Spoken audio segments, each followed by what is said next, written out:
So John has a second tenure at Cleveland State.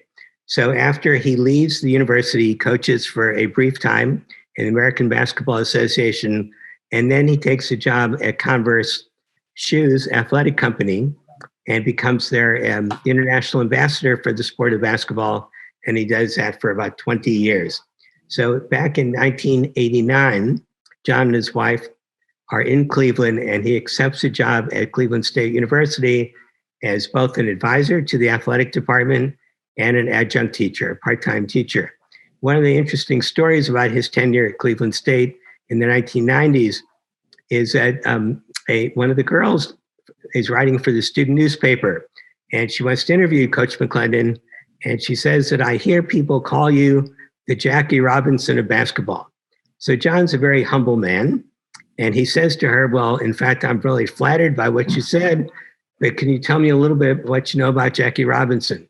And this girl says to him, "I know very little."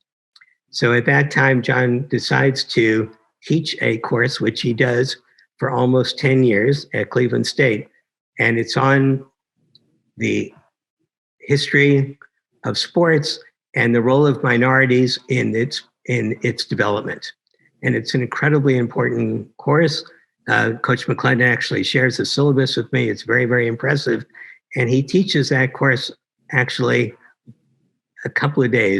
until a couple of days before he passes away in 1999. So he has two legacies at Cleveland State. One is coaching the team from 66 to 1969. And the second one is as an adjunct professor and an advisor to the basketball team in the 1990s.